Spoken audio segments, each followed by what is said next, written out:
The government is still dishing out money to their mates whilst we sit in silence and suffer in what I personally think is fraud. Police could have additional search warrant powers, allowing them multiple access to your property, and journalists may also be in trouble as well. Police are looking to recruit collaborators as they search for an app that gives them permissions to your phone in order for you to, the public, to live stream directly to them. AI cameras are now being used to monitor if you're social distancing, when social distancing isn't even law. Met Police referred to the IOPC after a man dies following a police chase. And 2 Daffyd Powell's police constables, 2 separate crimes, 2 suspended sentences. This and more coming up. Don't forget that these reports are, where possible, daily, Monday to Friday. Please remember to subscribe and hit that bell so that you don't miss any future uploads. And if you appreciate the work I do, please consider joining the channel Patreon for as little as just £3 per month. And this helps me continue providing this content.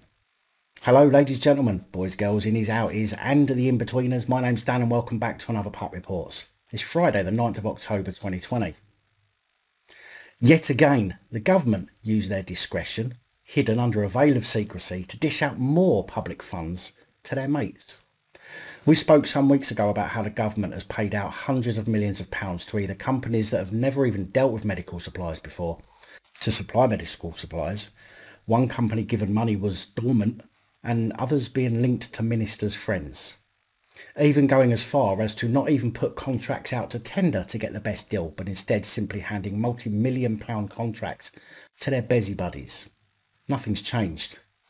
In fact, what's most worrying about this is that PEMedPro Limited, a company that's just been awarded £112 million, not only was only incorporated as a business on the 12th of May this year, runs out of a business office complex, renting offices to businesses and a serviced building, but is also run by Anthony Page, a former business associate of Tory peer Baroness Monet. So a company with zero background suddenly pops up, calls itself PEMedPro, which sounds very much in the medical sphere, is owned by someone associated to a Tory peer, was set up by Page on the very day he quit as the secretary of the company that deals with Baroness Monet's brand, and just 44 days later is given £112 million of public money without the contract ever being seen by other companies in order to offer their services. Not suspicious at all, is it?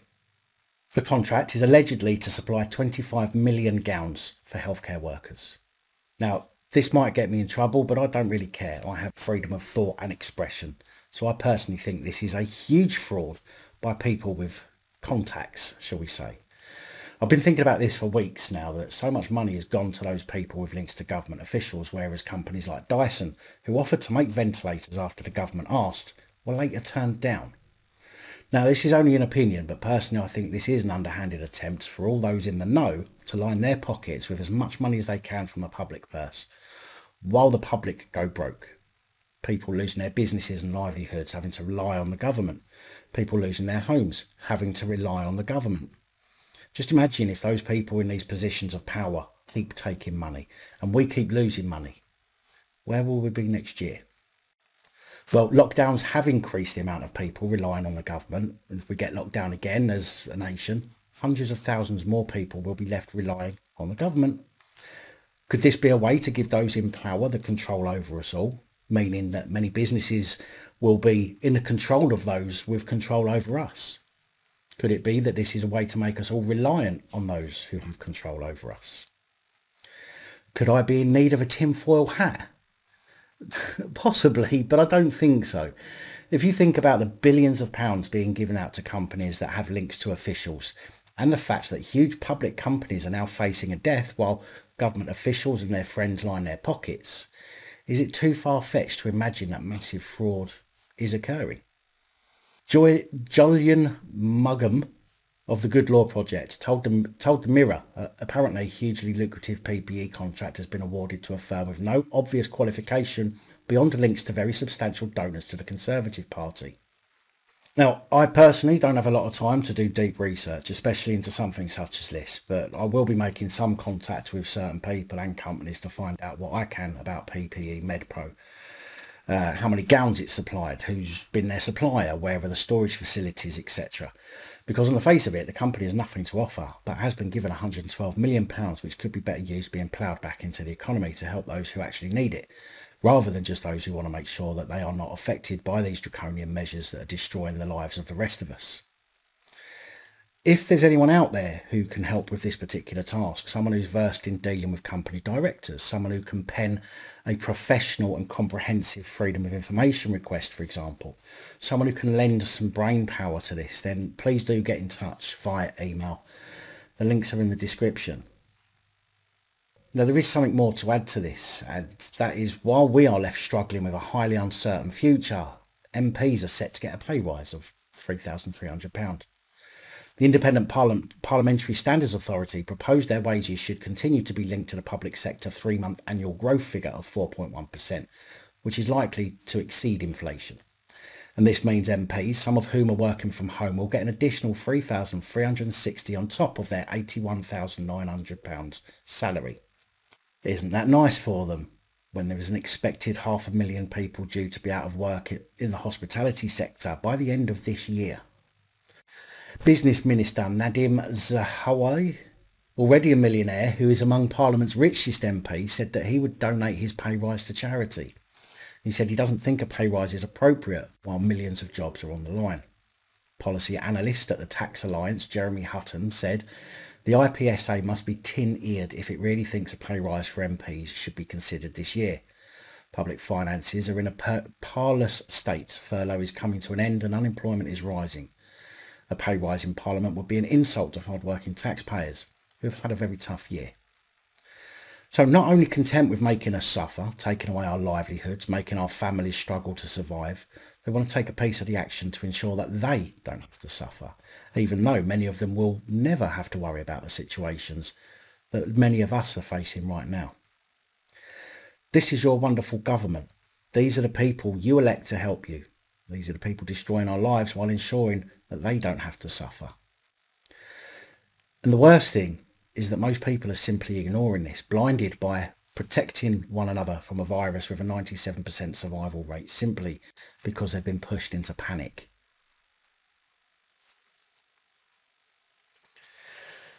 Now, I've purposely kept reports about Bianca Williams out of these videos since the initial incident because most of them have simply been about how she felt the police were being racist. But now it appears that 5 police constables are being investigated by the IOPC over the stop in which Bianca Williams said she was racially profiled. Which I still don't get, as she wasn't even driving. An incident which Cressida Dick folded like a wet paper bag and got down on one knee to apologise. Figuratively speaking, of course. The IOPC said the 5 officers would be investigated for potential breaches of police standards of professional behaviour relating to use of force, duties and responsibilities, and authority, respect and courtesy.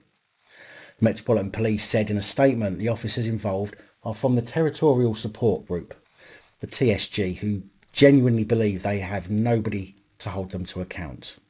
No officer is suspended or subject to restricted duties. The Metropolitan Police Service continues to fully cooperate with the IOPC investigation. Now, I said at the time about Williams' edited footage that was uploaded to the internet and the lack of transparency from the Met Police failing to show the body cam footage. I said that we could only base our assumptions at the time on what we saw. And that was, at the time, police speaking relatively politely to Williams while she was filming them trying to make it about race.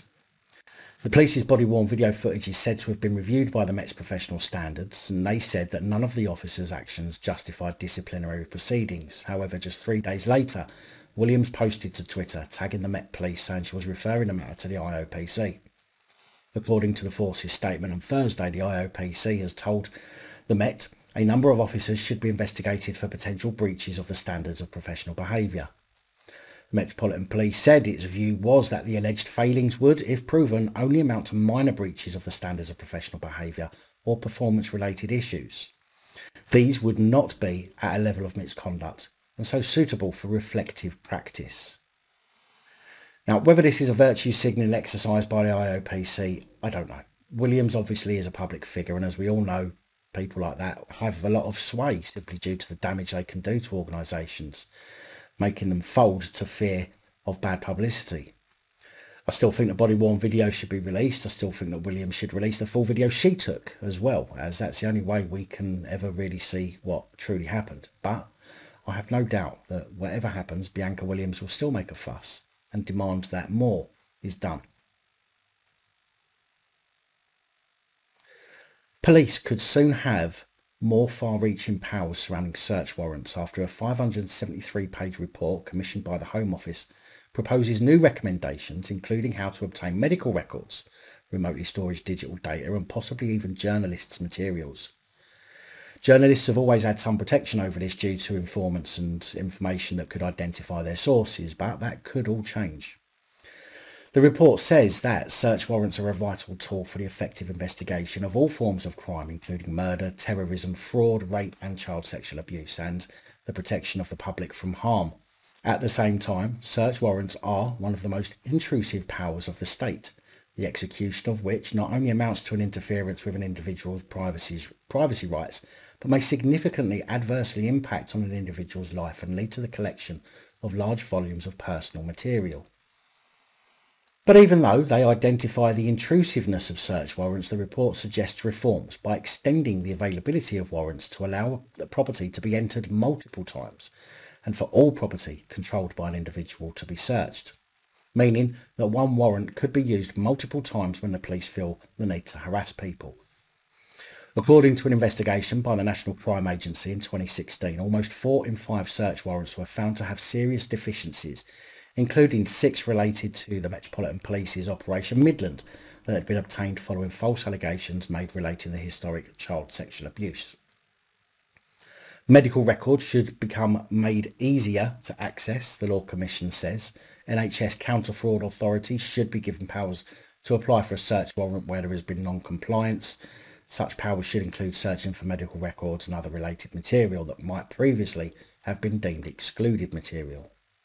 The report says the Commission is less convinced that change should be made to the availability of confidential journalistic material, given the lack of evidence that we have seen that there is a problem in practice.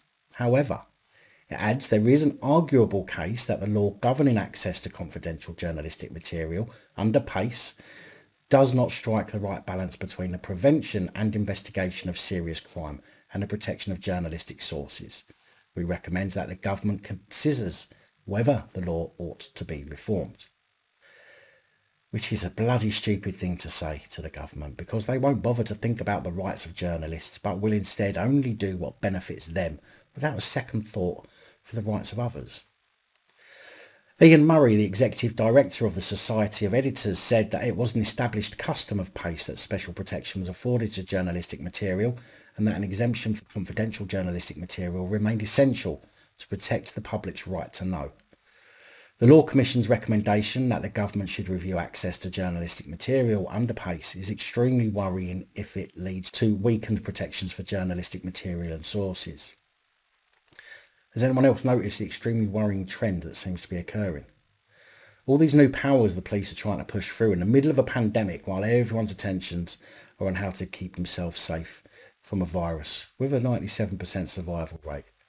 The police are giving themselves extra protections and extra powers that further infringe on our rights.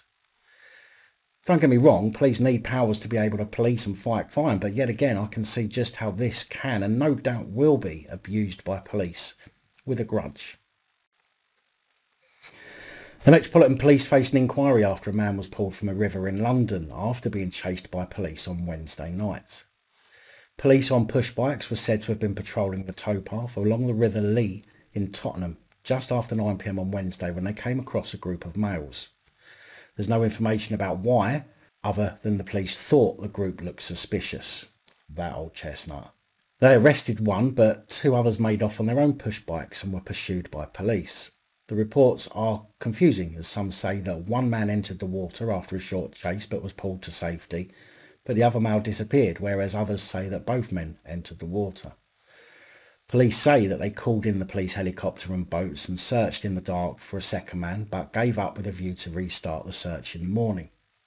However, just before 10 a.m. on Thursday, the man's body was found. The IOPC is now investigating how the 2 individuals came to be in the water and said it has taken initial statements from the police involved. Commander Paul Brogden said, "I fully recognise the concern this incident will cause among members of the local community. The matter was referred by our Directorate of Professional Standards to the Independent Office for Police Conduct, who have confirmed that they are independently investigating this tragic incident and how the males came to be in the water." Police in South East England are looking to recruit more collaborators as 3 forces seek to implement technology that will allow members of the public to be able to live stream incidents directly to the police. Bedfordshire, Hertfordshire and Cambridgeshire Police are currently trying to identify a live streaming service that will allow the public to live stream without the need for an app on the recipient's device.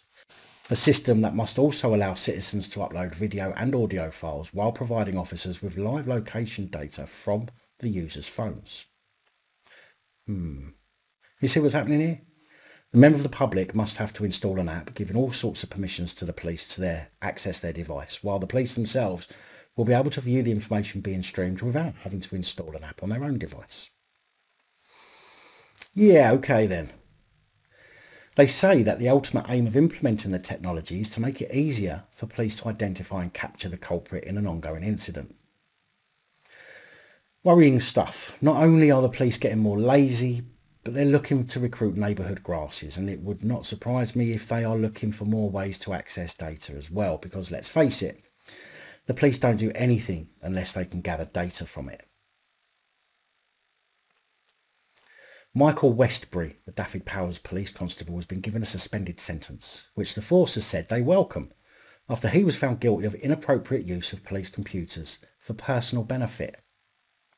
Bearing in mind that Section 26 of the Criminal Justice and Courts Act 2015 says that exercising powers or privileges of a constable for a personal benefit can see a prison term of up to 14 years, but I don't think I've ever heard of a copper being punished under this Act with a term that would actually deter others from doing similar. Probably why we see so many actually breaking the law in this regard. 55-year-old Westbury, and I would expect to maybe have got a suspended sentence if he did it once, maybe if he did it twice. But this idiot ended up admitting 9 counts of computer misuse and data protection charges whilst he was a serving constable, which is certainly not a mistake. But Daffyd Powers Police say they welcome the positive outcome. Positive outcome? There's only one person who found that positive, and that's Westbury. Ultimately got away with corrupt and improper use of police powers and privileges. No wonder the police forces across the country are so full of cunts. Westbury quit the police. Surprise, surprise, after he was arrested, which saw him charged with 7 offences under the Computer Misuse Act and 2 offences under Data Protection Act, but completely swerved the more serious charge of corrupt or improper use of powers and privileges. In sentencing Westbury to a worthless 6 months jail, suspended for 2 years, Judge Parsons said he suspended it after taking into account his guilty pleas and an otherwise unblemished record during 24 years of service. Another Daffyd Powers cretin, this time a plastic plod. 32-year-old Ryan Jones appeared at Swansea Crown Court at the end of September, charged with 2 counts of fraud. Jones had been a community support officer for around 10 years. In that time, he was said to have raised thousands of pounds for charity. In April 2019, Jones was arrested In April 2019, Jones was arrested for fraud and theft. However, I've yet been able to find out who or what was defrauded or stolen, so I don't know if it was money that he was raising for charity or something else. Jones was dismissed from the force following a misconduct hearing in January this year. A statement on the police force website says Daffyd Powers Police expects the highest level of standards from police officers and staff in line with a code of ethics and standards of professional behaviour. Those who fall short will be held to account. And being held accountable is exactly what we would expect to see, which is why the judge at Swansea Crown Court gave Jones 20 months in prison. Suspended for 18 months. If you're a traveller on public transport and you have a reason not to wear a face mask, you might want to make sure you have some kind of face mask exempt card. Now, I appreciate that there is no mandatory way of proving that you are exempt, and under the Equalities Act, treating someone with a disability differently from someone else is against the law. It seems that that's not stopping travel companies or the police. A man in London saw a £400 fine after he was caught the second time travelling on public transport by Transport for London and police, which was doubled from his first fine in the laddering rules that fines can be doubled each time up to a total of £6,400 for a sixth. Now let me be clear. Yes, there are people out there who are simply not wearing a mask because they don't want to or don't believe in it. But unfortunately for the police and the government, that can't be stopped, especially as doctors have been told not to issue exemption certificates, meaning that we, the public, literally only have our word, and that police and public transport enforcement officers should be relying on that, but they don't. In London yesterday, police and Transport for London mounted what they call a rush hour crackdown on tube passengers at King's Cross Station, with around 700 police and Transport for London agents patrolling the network daily for people to intimidate.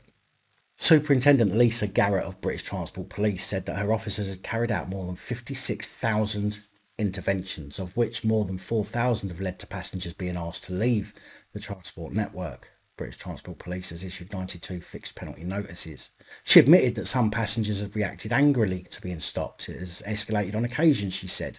The people who are issued with fixed penalty notices are those who refuse to comply and refuse to listen. Siwan Hayward, Transport for London's Director of Compliance, Policing Operations and Security, said fines do work. Fines deter people. People have to make a choice. Are you going to spend £3 on a mask or risk a £200 fine? Now, masks on public transport has been mandatory since June 15th, but yet it seems that, from many videos floating around the internet, that police and enforcement officers have yet to be trained on the Equalities Act and continually intimidate people who are not wearing a mask. In most cases, simply ignoring their pleas that they are exempt. I would suggest that if you have one of the exemptions, then you challenge the fines. If you are one of those who simply doesn't want to wear one and you get caught, then, unfortunately that's on you. But remember, anxiety, claustrophobia, mental health, autism, asthma are all reasons the government have said makes you exempt from wearing a mask. And if you haven't got one yet, you can always download an exemption card from the government's website. You can get one from Hidden Disabilities, although they are very basic and require you to add your personal details on the rear. Or you could help support this channel and get one of our face mask exemption cards, which not only explains you are exempt, but also reminds those questioning you about the Equalities Act. You can find out more about these from this link up in this corner. This protection for the police is getting worse and worse, while the public is more and more assaulted with weapons by police. As I said in yesterday's report, they are either too unfit to detain someone or they're simply narcissists and get off using their weapons without even following their training. It seems that even off-duty police are afforded more rights than us members of the public as well. An off-duty police sergeant from Cumbria Police found out the hard way what the public think of the police after he got caught himself in a struggle with a homeless shoplifter in Workington Town Centre on September the 23rd. Thomas Dempsey was seen by the off-duty sergeant running from his shop with 2 bottles of stolen perfume. The sergeant managed to catch Dempsey, where a struggle ensued. The pair fell to the ground in a violent struggle, apparently at one point telling the sergeant that he would smash his head in. Dempsey is alleged to have bit the sergeant's hands during the struggle, which apparently left the sergeant needing medical checks for hepatitis. It's said that the off-duty police sergeant was shouting to members of the public for help, saying he was a police officer, but his pleas were ignored and no one came to his aid. Well, I'm sorry police, you're going to find this happening more and more as long as you keep treating the public the way that you do. During the struggle, Dempsey apparently managed to get on top of the off-duty sergeant and gouge at his right eye, causing scratches before the sergeant realised he was going to get his arse kicked and released Dempsey. Dempsey was later arrested, and when he appeared at Carlisle Crown Court, he was charged with 4 offences: theft, breaching a restraining order, failing to turn up at court, and assaulting an emergency worker. So even off-duty, police are covered by assault an emergency worker, which I think is a dangerous move to afford them with protection whilst they're off duty. And this is the real reason this story has been added to the report. Yes, I wanted to point out that the police who watch these, that the more they abuse their roles and powers, the less help they're going to see from the public when they need it, but also because the police have been afforded this extra protection whilst they're off duty. And if you think about the offences we hear of police off duty getting pissed and doing things they shouldn't, it's going to be increasingly easy for police to instigate a situation which they can then manipulate into an assault against emergency worker charge.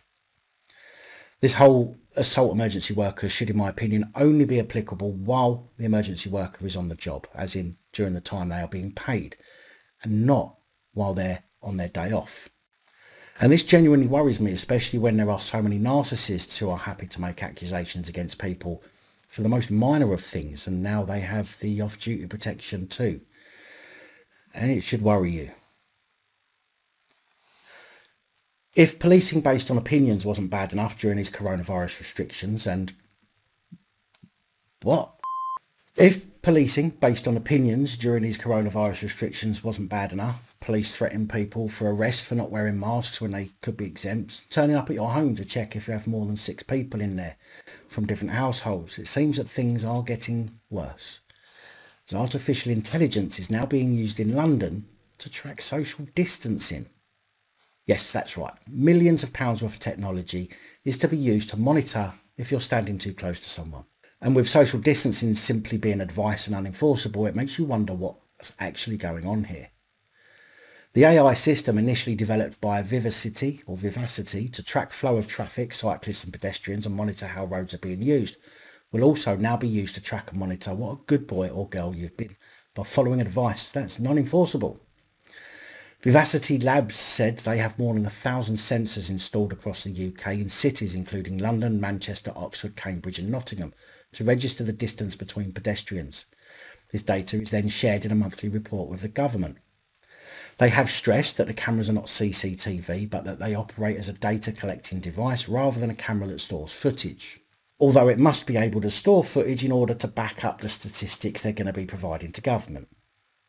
The Chief Operating Officer of Vivacity said the manufacturers introduced a new social distancing feature for the sensors in March.